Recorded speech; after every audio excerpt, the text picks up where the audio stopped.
জ্বালানি নিশ্চিত না করেই একের পর এক বিদ্যুৎ কেন্দ্র নির্মাণ করেছে বিগত আওয়ামী লীগ সরকার। চাহিদাকেও তখন বিবেচনায় নেওয়া হয়নি, ফলে প্রতি বছর বড় একটি সময় ধরে অলস বসিয়ে রাখতে হয়েছে বিদ্যুৎ কেন্দ্রগুলোকে।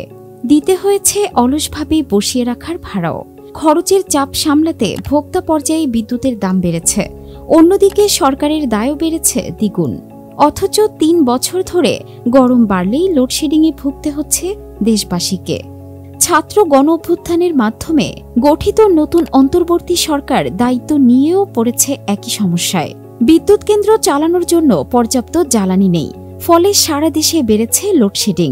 গতকাল গড়ে ২০০০ মেগাওয়াটের বেশি লোডশেডিং হয়েছে পুরো দেশে। ৩ দিন ধরে লোডশেডিং বেড়েই চলেছে। ঢাকার বাইরে কোনো কোনো এলাকায় গ্রামাঞ্চলে ৮ থেকে ১০ ঘণ্টা বিদ্যুৎ পাচ্ছে না সাধারণ মানুষ।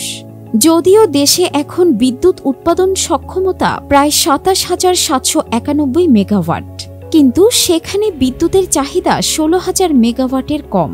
বিদ্যুৎ উন্নয়ন বোর্ড পিডিবি সূত্র বলছে, তরলীকৃত প্রাকৃতিক গ্যাস এলএনজি সরবরাহের একটি টার্মিনাল যেটি সামিটের মালিকানাধীন সেটা ৩ মাস ধরে বন্ধ। এতে করে কোনোভাবেই গ্যাসের সরবরাহ বাড়ছে না।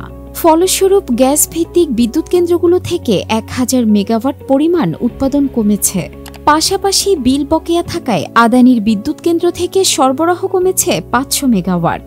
বেসরকারি খাতের তেলচালিত বিদ্যুৎ কেন্দ্র থেকেও সর্বোচ্চ চাহিদায় উৎপাদন করা যাচ্ছে না আগের মতো, কারণ তারাও বড় একটা অঙ্কের টাকা পাবে। তাই ঘাটতি পূরণে সরকারকে লোডশেডিং করতে হচ্ছে। বর্তমানে দেশে দিনে গ্যাসের চাহিদা ৩৮০ কোটি ঘনফুট। এর মধ্যে কোনো রকম করে ৩০০ কোটি ঘনফুট সরবরাহ করে পরিস্থিতি সামাল দেওয়া হয়। কক্সবাজারের মহেশখালীতে ২টি ভাসমান টার্মিনালের মাধ্যমে এলএনজি থেকে আসে ১১০ কোটি ঘনফুট গ্যাস। অন্যদিকে সামিটের এলএনজি টার্মিনাল গত ২৭ মে থেকে বন্ধ থাকায় এখন এলএনজি সরবরাহ দাঁড়িয়েছে দৈনিক ৬০ কোটি ঘনফুট। সার্বিকভাবে দিনে এখন গ্যাস সরবরাহ নেমে এসেছে ২৬০ কোটি ঘনফুটে। বিদ্যুৎ খাতে গ্যাস সরবরাহ কমে দাঁড়িয়েছে ৮২ কোটি ঘনফুট। আড়াই মাস আগেও যেখানে গ্যাস থেকে সর্বোচ্চ ৬,৫০০ মেগাওয়াট বিদ্যুৎ উৎপাদন করা হতো, এখন সেটা দাঁড়িয়েছে ৫,০০০ মেগাওয়াটে। ভারতের ঝাড়খণ্ডে নির্মিত আদানির বিদ্যুৎ কেন্দ্র থেকে দিনে ১,৫০০ মেগাওয়াট বিদ্যুৎ সরবরাহ করার কথা ছিল বেশ আগে থেকেই, কিন্তু বর্তমানে তাদের বিদ্যুৎ বিল পাওনা দাঁড়িয়েছে $৮০ কোটি বেশি। এর মধ্যে $৫০ কোটি পরিশোধের নির্ধারিত সময় পার হয়ে গেছে। বকেয়া বিল পরিশোধে চাপ দিচ্ছে তারা, ফলে কেন্দ্রগুলোর কয়লা আমদানি ব্যাহত হচ্ছে, যার কারণে উৎপাদন কমিয়ে ১,০০০ মেগাওয়াটে আনা হয়েছে। পিডিবির সদস্যের তথ্য থেকে জানা যায়, গ্যাসের সরবরাহ কম ও বকেয়া বিলের চাপ থাকায় বিদ্যুৎ উৎপাদন কমেছে। ইতিমধ্যে বকেয়া পরিশোধে ব্যবস্থা নিয়েছে সরকার। শিগগিরই পরিস্থিতির উন্নতি হবে। আমরা জানি, বিদ্যুৎ উৎপাদনে ঘাটতি হলে লোডশেডিং বেশি করা হয় গ্রামাঞ্চলে। ঘাটতি অনেক বেশি হলে রাজধানী ঢাকায়ও লোডশেডিং করতে হয়। ঢাকায় বিদ্যুৎ সরবরাহ করে Dhaka power distribution company DPDC ও Dhaka electric supply company DESCO. এই দুটি সংস্থার দায়িত্বশীল সূত্র বলছে, গতকাল বিকেল ৪টা থেকে ডিপিডিসি ১০০ মেগাওয়াট লোডশেডিং করেছে, আর সন্ধ্যায় ১০০ মেগাওয়াট লোডশেডিং করেছে ডেসকো। এর বাইরেও দিনের বিভিন্ন সময় বিভিন্ন এলাকায় বিদ্যুৎ বিভ্রাটের ঘটনা দেখা যায়। ঢাকার বাইরে শহর এলাকাতেও বেশ লোডশেডিং হচ্ছে, তবে বেশি হচ্ছে গ্রামাঞ্চলে, যেখানে মূলত পল্লী বিদ্যুৎ সমিতিগুলো বিদ্যুৎ সরবরাহ করে।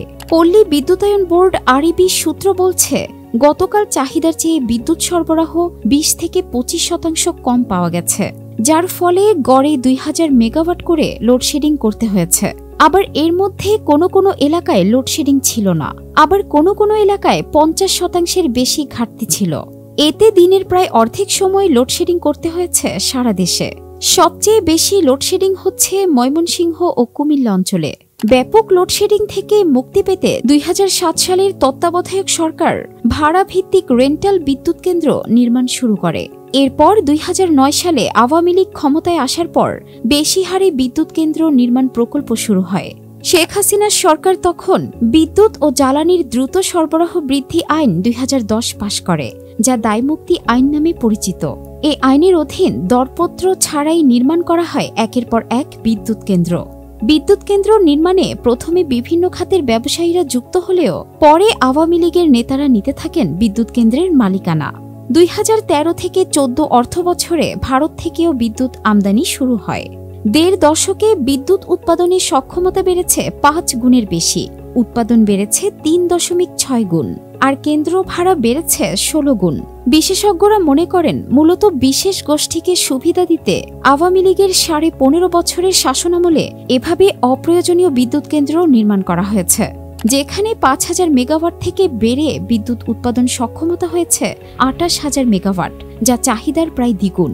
যদিও অর্ধেকের মতো সক্ষমতা এখনও অলস পড়ে রয়েছে, পরিশোধ করতে হচ্ছে সক্ষমতার ভাড়াও। 2021 সালে দেশে বিদ্যুতের চাহিদা হওয়ার কথা ছিল 14,500 মেগাওয়াট, বাস্তবেও অনেকটা তাই হয়েছে। 25% বাড়তি ধরে উৎপাদন সক্ষমতা হওয়ার কথা ছিল 18,000 মেগাওয়াট, যেখানে 2021 সালে যেটি করা হয়েছে 22,000 মেগাওয়াট। বাড়তি উৎপাদন ক্ষমতার বিপরীতে কেন্দ্র ভাড়া দিতে গিয়ে সরকার বারবার বিদ্যুতের দাম বাড়িয়েছে, তাতেও ওঠেনি উৎপাদন খরচ। তখন সরকারকে বিপুল পরিমাণ ভর্তুকির সম্মুখীন হতে হয়েছে, যা সরকারের আর্থিক সক্ষমতার উপর চাপ ফেলেছে। চাপে পড়েছে অর্থনীতিও। 2008-9 অর্থবছরে কেন্দ্র ভাড়া ছিল 2,662 কোটি টাকা। 2022-23 অর্থবছরে কেন্দ্র ভাড়া বেড়ে দাঁড়িয়েছে প্রায় 32,960 কোটি টাকা। সবশেষে অর্থবছরের হিসাব চূড়ান্ত হলে তা 40,000 কোটি টাকা ছাড়াবে নিঃসন্দেহে। 1.5 দশক আগে প্রতি ইউনিটে বিদ্যুৎ উৎপাদন খরচ ছিল যেখানে গড়ে 2 টাকা 53 পয়সা, এখন সেটি বেড়ে হয়েছে 11 টাকা 33 পয়সা। 1.5 দশকে পাইকারি পর্যায়ে 12 বার ও খুচরা পর্যায়ে 14 বার বাড়ানো হয়েছে বিদ্যুতের দাম। প্রতি ইউনিট বিদ্যুতের দাম 3 টাকা 76 পয়সা থেকে বেড়ে হয়েছে 8 টাকা 95 পয়সা। এরপরও প্রতি বছর সরকারি ভর্তুকি বরাদ্দের উপর চাপ বাড়ছে। 2024-25 অর্থবছরের বাজেটেও 40,000 কোটি টাকা ভর্তুকি বরাদ্দ রাখা হয়েছে। যদিও বিশেষজ্ঞরা মনে করেন বিদ্যুৎ কেন্দ্র নির্মাণের চুক্তিগুলো ব্যবসায়ীদের স্বার্থ রক্ষার মাধ্যমে সংকটে ফেলেছে সাধারণ মানুষকে। ইতিমধ্যে নতুন সরকার চুক্তিগুলো পর্যালোচনার উদ্যোগ নিয়েছে। দরপত্র ছাড়া গত সরকারের করা বিদ্যুৎ ও জ্বালানি খাতের চুক্তিগুলো পর্যালোচনা করবে ইউনূস সরকার। এখন দেখার বিষয় সারা দেশে বিদ্যুৎ সরবরাহের এই চরম দুর্ভোগ প্রফেসর ইউনূস কিভাবে মোকাবেলা করেন। দুর্ভোগ দীর্ঘায়িত হবে নাকি জাতি আবার স্বাভাবিক বিদ্যুৎ আয়নের আওতায় জীবন পার করবে, সেটা সময়ই বলে দেবে। চ্যানেলটি সাবস্ক্রাইব না করে থাকলে অবশ্যই সাবস্ক্রাইব করতে ভুলবেন না। দেখা হবে নতুন কোনো ভিডিওতে।